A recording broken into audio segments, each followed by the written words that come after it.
পুৰণি ভিডিঅ'ই পুনৰ জকাৰি দিলে অসম সামাজিক মাধ্যমত পুনৰ ধুমুহা জুবিনদাৰ এটা পুৰণি ভিডিঅ' হয়।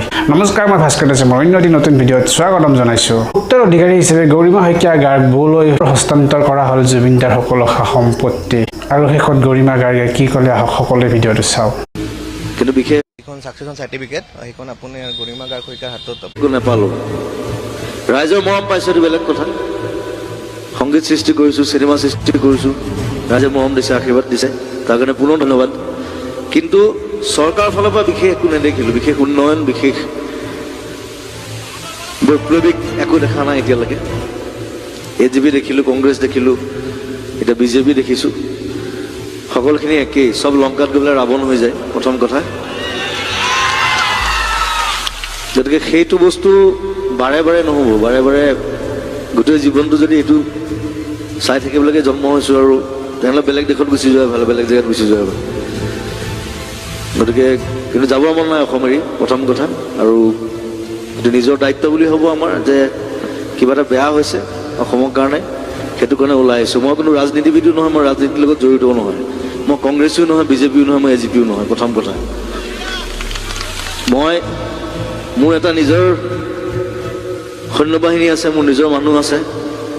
ফেন ক্লাবৰ জৰিয়তে আমি কাম কৰোঁ, ভাল ভাল কাম কৰোঁ মানুহৰ কাৰণে, গছপুলিৰ কাৰণে কাম কৰোঁ, বানপানীৰ সময়ত কাম কৰোঁ। আমি ওলাই আহোঁ, গোটেই শিল্পী সমাজ আছে একেলগে, আমি সেই ধৰণে কাম কৰোঁ, কোনো ৰাজনীতিৰ কাৰণে কাম নকৰোঁ। আৰু মোৰ ৰাজনীতিত যাব মনো নাই দেই, এইবোৰ গোটেই জোৰ কৰি আছে মোক, মই নাযাওঁ কেতিয়াও। প্ৰথম কথা, মই এনেকৈ কাম কৰি ৰাইজৰ মাজত থাকি কাম কৰিম, ৰাইজৰ কাৰণে কাম কৰিম, সেইটো কথা। আৰু এইখিনিতে আৰু এটা কথা কওঁ, কালি আকৌ নিউজত দেখিলোঁ নতুন নতুন কিছুমান বস্তু কৰিবলৈ চেষ্টা কৰি আছে BJPয়ে। এতিয়া আজি দেখিলোঁ ৰাস্তাত গোটেই BJP ফ্লেগ, সেইবোৰ কোনে লগালে নাজানো, ৰাতিৰ ভিতৰত লগাইছে বুলি কৈছে। আমি কিন্তু BJP এগেইনষ্টতহে আহিছোঁ। প্ৰথম কথা, যাওঁতে মই চব খুলি লৈ গুচি যাম, সেইটো সাধাৰণ কথা মোৰ কাৰণে। আৰু কালি দেখিলোঁ জাগিৰোডৰ পেপাৰ মিল লৈ পেলাই বিপ্লৱ চলি আছে, তেওঁলোকে 32 মাহ দৰমহা পোৱা নাই। মই যোৱা বছৰ তাত শ্বুটিঙো কৰি আহিছোঁ, তেওঁলোকৰ গেষ্ট হাউচতে আছিলোঁ, প্ৰিয় চিনেমাৰ। তেতিয়া তেওঁলোকৰ বহুত কৰ্মচাৰী লগ পালোঁ, ইঞ্জিনিয়াৰ লগ পালোঁ, তেওঁলোকে গোটেই পৰিস্থিতিটো মোক কৈছিলে তেতিয়া। আৰু মই এটা কথা ক'ম যে আমি অকল মই বুলি নহয়, আমাৰ গোটেই শিল্পী সমাজ, শুৱালকুছিবাসী ৰাইজ, আমি পেপাৰ মিলৰ লগত আছোঁ। সেইটো আমাৰ আটাইতকৈ ডাঙৰ এটা পেপাৰ মিল ইণ্ডিয়াৰ ভিতৰতে, যিটো বন্ধ কৰিবলৈ চেষ্টা কৰি থকা হৈছে। আৰু কালি দেখিলোঁ যে তেওঁলোকক 31 মাৰ্চৰ ভিতৰত কোৱাৰ্টাৰবিলাক খালী কৰি দিবলৈ কৈছে। মানুহখিনি পইচা নাই, দৰমহা নাই, 35 মাহ বেলেগ বেলেগ কাম কৰি আছে, কোৱাৰ্টাৰ খালী কৰি দিবলৈ কৈছে। তেওঁলোকে এটা আন্দোলন আৰম্ভ কৰিব, মই জানো। কালি মই যিটো দেখিলোঁ তেওঁলোকৰ মুখত, যিটো দেখিছোঁ, আৰু ইয়াৰ পৰাই তেওঁলোকক জনাইছোঁ যে আমি আছোঁ লগত, জাগিৰোড পেপাৰ মিলৰ লগত আমি আছোঁ। তেওঁলোকৰ যিখিনি কৰ্মচাৰী আছে, যিখিনি মানুহ আছে, তেওঁলোক অকলশৰীয়া নহয়, আমি লগত আছোঁ, আমি সদায় থাকিম। আৰু এই বেয়া বেয়া বস্তুবিলাক যিবোৰ জাপি দিছে, এতিয়া আকৌ কিবা এটা উলিয়াইছে, NPR নে কি, NRC পিছত কে পিছত NPR, তাৰপিছত কি হয় নাজানো। মই ফটকৈ খং উঠিলে বেয়া শব্দ ওলাই যায় মোৰ মুখৰ পৰা, চৰি, আজি নকওঁ।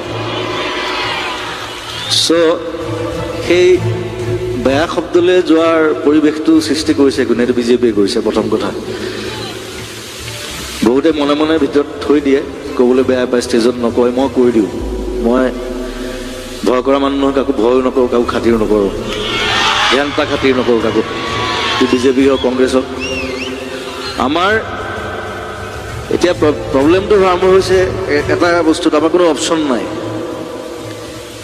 2021 ইলেকশ্যনৰ কাৰণে আমি কংগ্ৰেছকো ছাপোৰ্ট কৰিব নোৱাৰোঁ, BJPকো নোৱাৰোঁ, AJPকো নোৱাৰোঁ। কাক ছাপোৰ্ট কৰিম সেইটো ভাবি চিন্তি আলোচনা কৰি, যদি দৰকাৰ হয়, এটা সময় আহিছে আচলতে, আমাৰ এটা ৰিজনেল ভাল ষ্ট্ৰং পাৰ্টি লাগে। আমাৰ বেলেগৰ ওপৰত বিশ্বাস কৰি বহুত মাৰ খালোঁ, আৰু মাৰ খাই থাকিব নোৱাৰি। এতিয়া আমি উল্টা মৰাৰ সময়, উল্টাকৈ দিম। আৰু 21 চনত চাম, মইতো আজি হিমন্ত সমষ্টিত আছোঁ, ইয়াৰ পৰা গৈছোঁ, চাম 21 চনত কিমান ভোট পায় BJPয়ে, কিমান ভোট পায় কংগ্ৰেছে, কিমান ভোট পায় AJPয়ে।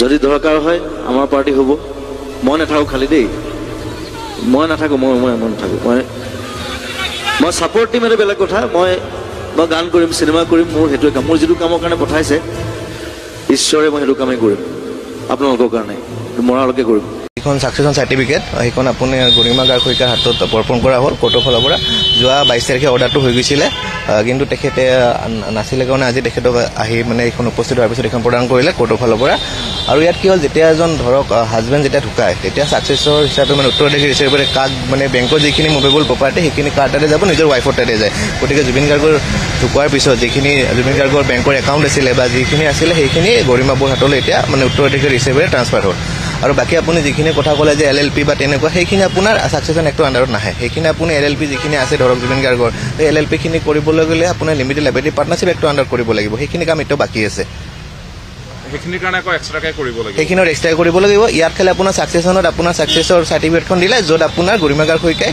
জুবিন গাৰ্গৰ যিখিনি বেংক একাউণ্ট আছিলে ঢুকোৱাৰ পিছত সেইখিনি মানে আপোনাৰ ট্ৰেন্সফাৰটো তেখেতে পাই গ'ল আৰু এতিয়া তেখেতে ধৰক এজ এ ৱাইফ হিচাপে যিখিনি ধৰক জুবিন গাৰ্গৰ এই যিখিনি মাত্ৰ 9,63,000 টকা আছে মাত্ৰ সেই পইচাখিনি অধিকাৰ হিচাপে তেখেতে পাই গ'ল সেইখিনি এতিয়া তেওঁৰ যিখিনি আছে ধৰক মুম্বাইত পাৰ্টনাৰশ্বিপত আছে কাৰোবাৰ সৈতে সেইখিনি আৰু তেনেকুৱা ধৰণৰ কি সম্পত্তি আছে যিখিনি জুবিন গাৰ্গে পাব লগা আছে আপোনাৰ ধৰক LLP টো আপোনাৰ লিমিটেড লাইবিলিটি পাৰ্টনাৰশ্বিপ যোনখন আছে আপোনাৰ যিখন আপোনাৰ ধৰক 3জন মানুহৰ মাজত আছিলে এজন সিদ্ধাৰ্থ শৰ্মা এজন আপোনাৰ টাৰ্চেম মিট্টল আৰু জুবিন গাৰ্গ জুবিন গাৰ্গ এতিয়া নাই গতিকে তেখেতৰ অনাৰ হিচাপে মানে তেখেতৰ প্ৰতি উত্তৰাধিকাৰী হিচাপে কোনে পাব তো গৰিমা গাৰ্গ শইকীয়াই পাব লাগিব তো গৰিমা গাৰ্গ শইকীয়াৰ এই যিখিনি পাবলৈ হ'লে সেইটো আপোনাৰ তাত যে ৰেজিষ্ট্ৰেশ্যনটোৰ আগত তাত কৰিব লাগিব আৰু মানে সেইটো আপোনাৰ যোনটো লিমিটেড লাইবিলিটি পাৰ্টনাৰশ্বিপ এক্ট আছে এক্টৰ আণ্ডাৰতে কৰিব লাগিব কিন্তু এতিয়াও সেইটো কাম হোৱা নাই মানে সেইটো কাম এতিয়াও বাকী আছে সেই পাৰ্টনাৰশ্বিপৰ অধীনত জুবিন গাৰ্গে কিমান শতাংশ ধন যিটো লাভ হয় কিমান শতাংশ লাভাংশ তেওঁ জুবিন গাৰ্গৰ হাতলৈ আহিলে LLP খনত আপোনাৰ আছিলে 2020 হিচাপ মতে আপোনাৰ তাত আছিলে 60% শ্বেয়াৰ জুবিন গাৰ্গ